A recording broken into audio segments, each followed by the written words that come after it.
নমস্কার, আমি অর্পিতা ভট্টাচার্য। আরেকবার সব কিছুর একটা আপডেট ভাবছি এখন থেকে স্টার্ট করলাম, ভাবছি দেবো তাই স্টার্ট করলাম। তো যাই হোক, এখন কেন আমি এলাম তার কারণ হচ্ছে ঘড়িতে বাজে এখন বেলা প্রায় 2টো বাজতে যায়।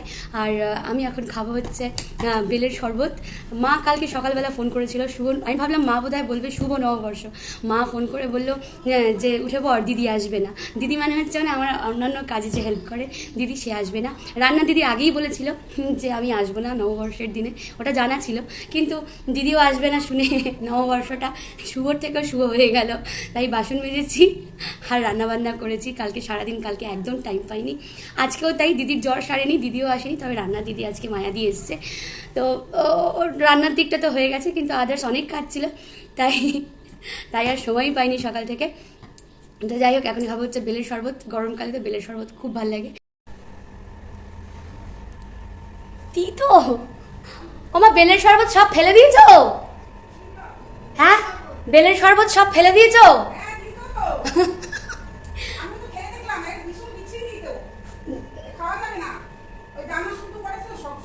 হ্যাঁ,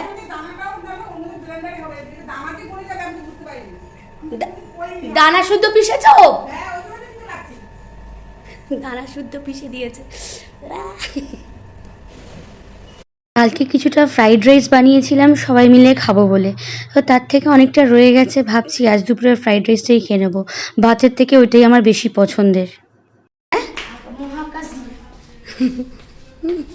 মহাকাশ দিয়ে আম্মা জল ফেলেছে। এটা দিয়ে বিকেলবেলা কিছু একটা বানিয়ে দেওয়া যেতেই পারে, রোবো খুব ভালোই খাবে এটা। থাক, রোবো নিজের হাতেই ভাত খেতে পারে, কিন্তু সত্যি বলবো, ও যেদিন যেদিন ঘরে থাকে আমি নিজের হাতে ওকে ভাত মেখে খাইয়ে দিই। আমার খুব ভালো লাগে, ও বেশ দেখি তৃপ্তি করে খায়। সবাই হয়তো ভাববে যে এত বড় ছেলে তাকে মা খাইয়ে দেয়, কিন্তু আমার কাছে এখনও মনে হয় যে ওকে আর একটু খাইয়ে দিলেই মনে ও ভালো খাবে। তাই রোবর খাওয়া অলমোস্ট ডান। এবার আমি স্টার্ট করব বেলের শরবত খেয়ে। খুব তিক্ত অভিজ্ঞতা, মানে মুখ খুব তিতো হয়ে গেছে। যাই হোক, তাও যে করে রেখেছে এই না কত। দেখুন, হেল্পিং হ্যান্ডের জন্য যতই লোক থাকুক না কেন, সব কিছু আবার তাদের উপর ফেলে দেওয়াটাও ঠিক না। ছেলে কি খাবে, ছেলে সন্ধেবেলায় কিছু একটু কি খাবে, কি ওর পছন্দ, ওগুলো কিন্তু মাকেই মেনটেন করতে হয়। আর যদি সেটা মা মেনটেন করে তবেই বাচ্চার স্বাস্থ্যও ভালো থাকে। তো সেই জন্য ওকে একটুখানি কিছু বানিয়ে দেওয়ার জন্য আমি আবার লেগে পড়েছি। তো ওকে একটু সন্ধ্যাবেলায় পিৎজা বানিয়ে দেবো। তো সেই জন্য আর কি ওকেও সেই প্রিপারেশনটা আগে থেকে করে রাখতে হয়, নয়তো ওই ডোটা ফুলে উঠবে না, আর ফুলে না উঠলে ব্রেডটা ভালো হয় না। তো সেই জন্য সেটার প্রিপারেশন মোটামুটি আমি স্টার্ট করে দিয়েছি। তো এটাই হচ্ছে মানে কি বলুন তো, আমার কেউ শিখে আসি না, কেউ জানা না, কেউ অভিজ্ঞ কোনো কুক নই বা শেফ নই, কিন্তু সবটাই শিখে নিতে হয় বা শিখে নিয়েছি। তো সেটাই আর কি, এটা মা হওয়ার পর এটা আমার মধ্যে একটা বড় চেঞ্জ, যেটা মনে হয় আমার মনে হয় সব মার মধ্যেই এসেছে, যারা আসলেই মনে করে যে আমি একজন মা আর আমার সন্তানকে দেখা আমার সব থেকে বড় দায়িত্ব। সব কিছু একদিক আর আমার সন্তানটা একদিক। তো সেই জন্য ও যাতে ভালো থাকে, ও যেটা খেয়ে খুশি হবে, মুখে একটা হাসি ফুটবে, বলবে মা খুব সুন্দর হয়েছে। যতদিন বাচ্চা ছোট থাকে সাথে ততদিন তো ওই ছাপোষা জিনিসগুলোই খাওয়াতে হয়, কিন্তু ওর যখন টেস্ট তৈরি হয় তখন ওকে বিভিন্ন রকম জিনিস যদি আমি না করে দিই, তাহলে ওর তো একটা চাহিদা তৈরি হচ্ছে, তখনই সে বাইরের দিকে বেশি মন দেবে। তো সেইটাই আমাকে সবটা না দেখে নিলে বা মা যদি সেটা না দেখে, তাহলে বড়ই মুশকিল। তো এভাবেই সমস্ত জায়গায় এখন কুকিংয়ের সমস্ত ভিডিও আছে, সব আছে, এমন কিছুই না যে কিছু হার্ড লাগে বা কোথায় শিখবো, এমন কোনোই ব্যাপার না। জাস্ট একটু ধৈর্য ধরে বাচ্চাকে বানিয়ে দিলে বাচ্চা যে তৃপ্তি করে খায়, ওটাই হচ্ছে মায়ের কাছে সব থেকে বড় পাওনা। মা হিসেবে তখন মনে হয় যে না, বেশ ভালোই হয়েছে, বেশ অনেকটাও হয়েছে, আবার ছেলেটাও মন ভরে খেতে পেরেছে।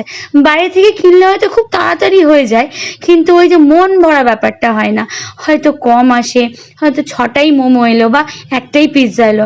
আর আপনি যদি ঘরে বানান তাহলে একসাথে 2টো পিৎজা অনায়াসেই বা 3টে পিৎজা অনায়াসেই বানিয়ে নেওয়া যায়।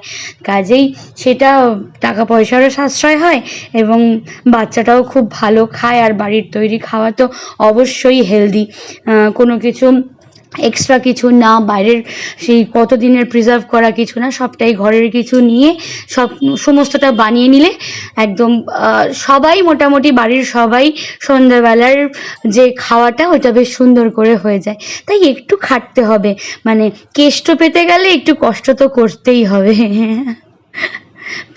পিৎজা অলমোস্ট ডান, হয়েই গেছে। একটু টাইম অফ করে রেখে দেবো, ব্যাস। খুবই ভালো হয়েছে। অ্যাড দিতে হবে না, এমনি এমনি সত্যি সত্যি বল ভালো হয়েছে।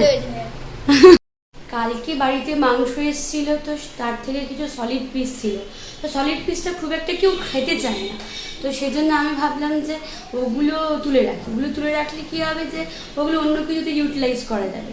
তো সেই জন্য ছেলের জন্য আজকে পিৎজা বানিয়ে দিচ্ছি ওকে, ও খেতে খুব ভালোবাসে। আর আমার অলমোস্ট ডান পিৎজা। চেষ্টা করি বাড়ির খাবারটাই দেওয়ার, কারণ এমনি গরমকাল, তার মধ্যে যদি বাইরের খাবার বেশি ওকে করি তাহলে এমনিতেই স্কুল যায়, গরম লাগে, তো ওর পক্ষে আনহাইজেনিক হবে।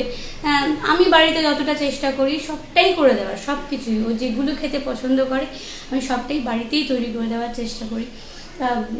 তো সেজন্য যেরকমই হোক বাড়িরটা খাবে, অ্যাটলিস্ট শরীরটা খারাপ হবে না, মানে এটা একটা মায়ের ধারণা। তো সেটাই, সেই জন্যই চেষ্টা করি। কষ্ট হয়, ভীষণ গরম লাগছে আজকে, তো মানে এক্সেসিভ গরম, ভীষণ গরম লাগছে, তো স্টিল তাও চেষ্টা করছি। আমরা পিৎজা এনজয় করি, আপনারাও ভালো থাকুন, ভালো থাকবেন, ভালো থাকতেই হবে।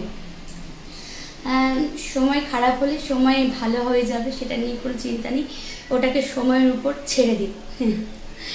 তো চলো টাটা, আজকের মতন এখানেই শেষ করছি। প্লিজ সবাই অর্পিতা ভট্টাচার্যকে একটু ফলো করো, আর ভালো লাগলে অবশ্যই একটু এনকারেজ করে দিও। চলো টাটা।